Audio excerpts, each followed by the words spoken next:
Hello everyone, I'm back yet again with a study of the globe. Oh my god, Juniper, get out of my head! Just kidding.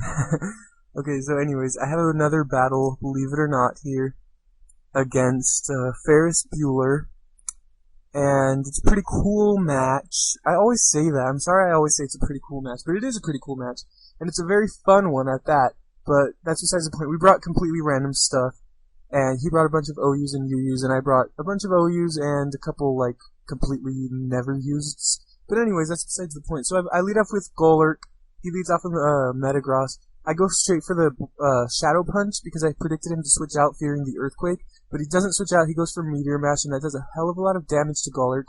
And then I figured he'd go for Bullet Punch there, but I figured, okay, why not? Just take a risk and go for an Earthquake. I probably won't survive a Bullet Punch, but I actually do survive a Bullet Punch, which is awesome. So I'm going to be able to kill him with an Earthquake, and then he's going to switch in Zapdos here, and I'm going to fear the Hidden Power Ice, so I'm going to switch out and go into Porygon 2 because I am a specially defensive Porygon 2, so I can take just about any hit from Zapdos. I can even take like a plus 10 Thunderbolt. I'm just kidding, but that's, yeah. So I do take that Hidden Power Ice, extremely nice.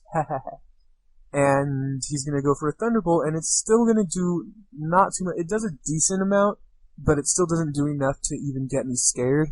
And I am going to go for an Ice Beam and take him out. I do get a critical hit there. It might have mattered. I'll run a calc right now and see if it mattered.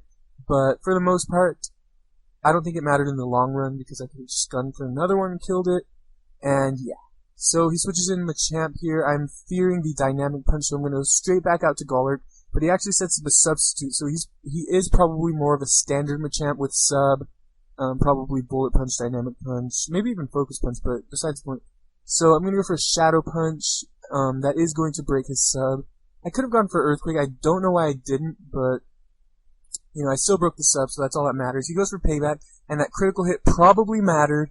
I'm just kidding, it did like 40 damage, that critical hit did not matter at all. So he's going to kill me off, but that's good for me, because I'm going to get a free switch into Masquerain, and get an Intimidate drop on him, and I am max HP and max defense, so I am not afraid of him at all. Even if he goes for Ice Punch, I can probably take it extremely well. So I'm just going to go for an Air Slash. Even if he switches out, I'll hit whatever comes in. And he does switch out into Vaporeon, who is probably his wall, or I don't know what kind of set. Usually Vaporeons these days run mixed EVs, where they have max HP and some defense investment. So he might not be fully max special defense, but that's besides the point. So I switch into Porygon 2 now, believing that I can, take anything from it and, basically threaten it by poisoning it. So he goes for Toxic and poisons me, which is definitely bad for Porygon 2 because it's going to decrease its lifespan. But I go for Toxic on him, and he didn't expect me to have Toxic, so that's awesome. Because a poisoned Vaporeon is just as good for me as a poisoned Porygon 2 is for him. So both of our walls are poisoned now, so I guess we're both happy for that. And he's going to just continue to keep going for Ice Beam. At this point, I figured I'm just going to let him kill me because Porygon 2 isn't too useful because a lot of his team, if not most of his team, besides Vaporeon, is offensive. And while Porygon 2 will come in great handy, I have a lot of fast sweepers like my Espeon that really aren't going to need the stalling out of a wall, if that makes any sense at all. But anyway, I'm going to switch in my Espeon. It's Choice Specs, and I'm going to go for a Psyshock just to gauge how much it's going to do. I didn't know whether to go for Psyshock or Psychic, because again, I don't know whether he's a solely max special defense wall or if he has mixed EVs, but regardless, he probably has max HP. So I figured Psyshock would be the best bet because even still, Vaporeon's defense is a lot lower than its special defense, and I'm going to be able to kill it with 2 Psyshocks. I knew I could live any hit from it, and I do, but not too well. So he's going to send an Arcanine here, and if you saw my last battle, I kind of had, I kind of have a grudge with Arcanine now because it did finish off my team in that last match. So here I'm going to switch in my own Arcanine. I brought my own Arcanine once more just because it didn't do anything in the last battle, and I wanted it to kind of shine here. I like Arcanine, and I want to try it out, so he's actually a Life Orb variant, which is cool because he's not a Choice Banded variant like the last one, and that means he's going to be a little bit less powerful. So I'm going to go for a Dragon Pulse there, predicting him to switch out, and even if he didn't switch out, I could hit his Arcanine for a decent amount of damage. And my Arcanine is Expert Belt, so it's not going to benefit from hitting a Gengar or an Arcanine. with Dragon Pulse, or really with any move, because it's not going to be super effective. But that's kind of besides the point. He puts me to sleep with his Gengar, and I'm like, oh my god. And then he sets up a substitute, and I'm just like, oh my god. So at this point, I just leave Arcanine in, pretty much to die, so I can get a free switch to break that sub. And I actually wake up beforehand, and I'm able to get off a Dragon Pulse. So that's going to be awesome. And then I'm going to break his sub, like I said, and I'm going to switch into Espeon, hoping to take a hit, but he actually outspeeds me. So, and that's, the reason he outspeeds me is because I am actually running Hidden Power Fighting, which means I have 30 speed IVs as opposed to 31. So I hit 349 speed while his Gengar is probably hitting 350.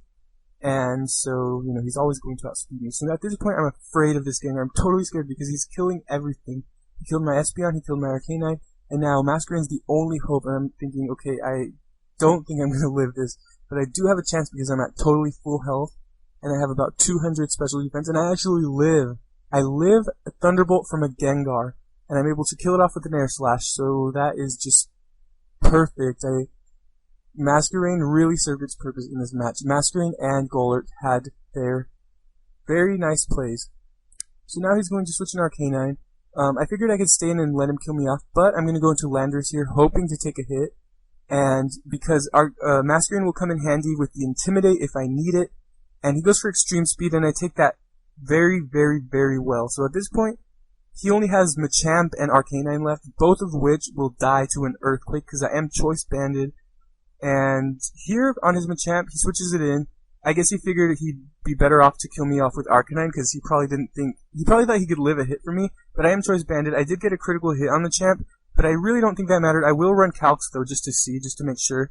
But even if he did live, he'd have gone for Bullet Punch, and then I could have just killed him with another Earthquake, and then Arcanine wouldn't have done much with Extreme Speed.